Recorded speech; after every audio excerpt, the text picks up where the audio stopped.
The envelope waited on my kitchen counter longer than it should have. I noticed it the moment I walked in, not because it was unusual, but because it felt deliberate, like it had chosen that exact spot so I couldn't ignore it. Jury duty. The words carried authority, obligation, a threat disguised as civic responsibility. I opened it expecting a courthouse I recognized, a date far enough away to forget. Instead, the address meant nothing to me. Not unfamiliar, worse. Unplaceable. At the bottom of the page, beneath my name printed too precisely, was a sentence that unsettled me more than it should have: "You have been selected because you are unbiased." I laughed once, quietly. No one who knows themselves believes that. I tried to confirm it was real. The courthouse didn't exist online. No website. No records. The address pointed to a stretch of road with no building, no street view, no photos. When I called to ask about it, the operator didn't say it was fake. She said she couldn't advise me. That difference mattered. The second envelope arrived the next day. Same paper. Same seal. One sentence inside: "Failure to appear will be considered contempt." That night, I dreamed of sitting in a room with no windows, holding a verdict I didn't understand. I decided not to go. That decision lasted until the knock came, one firm, patient knock at exactly the time the summons listed. No one stood outside my door. Only a folder. Inside was a juror badge and a map that didn't name streets, only turns. At the bottom, handwritten, "Room 12. You will be alone." I stood there holding it, knowing with a strange certainty that the choice had already been made for me. The courthouse was real. That was the first thing that felt wrong. It stood behind bare trees and a rusted fence, too small, too quiet. No cars. No people. The doors were unlocked. Inside smelled like dust and old paper. At the end of the hallway was room 12, exactly where the map promised it would be. When I stepped inside, the room felt colder, not physically, but in the way sound disappears when something is listening. A voice greeted me from nowhere. Not my name. Just juror. It told me I had been selected. That I would hear evidence. That I would decide guilt. And that I would not leave until I did. There was no judge. No lawyers. No audience. Just me, a microphone, and a wall polished enough to reflect my own face back at me, already looking uncertain. The file appeared beside me without warning. Heavy. Warm. The case title froze my breath in my chest. The state versus my name. Every part of it. First. Middle. Last. The voice explained the charges vaguely, using words like intent and harm without explaining what they meant. I looked toward the defendant's chair.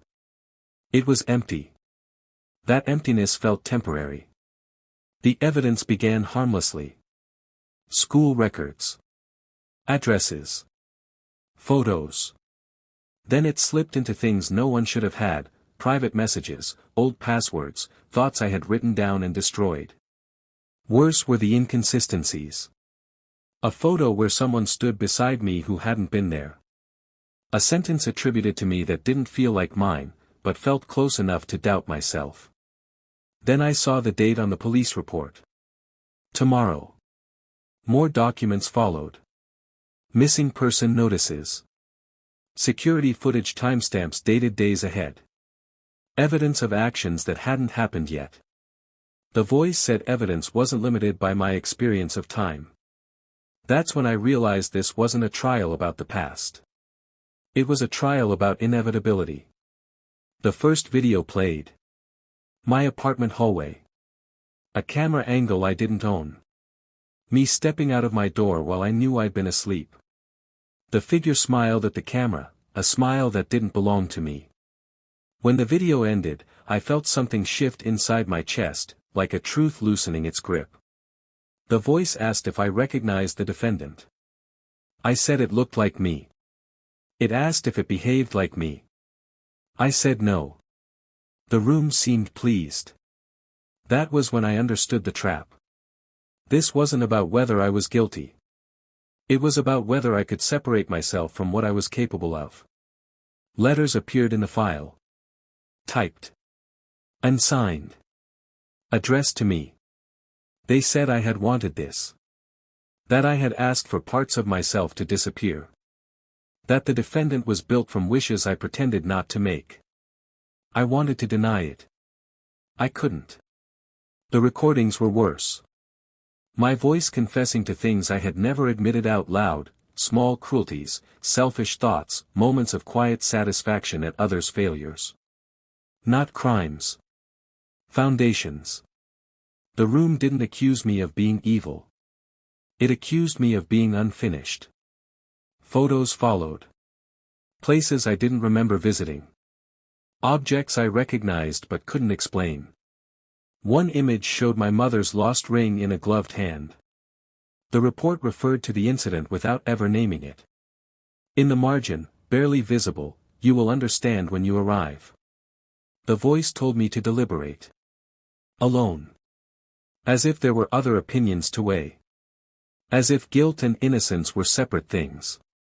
It said my verdict would decide which version of me left the courthouse. That was the moment fear finally settled into clarity. A hidden door opened. The defendant requested to speak. I allowed it because I needed to see him. Footsteps approached. The room felt fuller before he arrived, like his presence had always been waiting for permission. He sat across from me with my face. My voice. My habits. He wasn't monstrous. He was calm. He said I had made him. That he was every thought I abandoned halfway out of fear.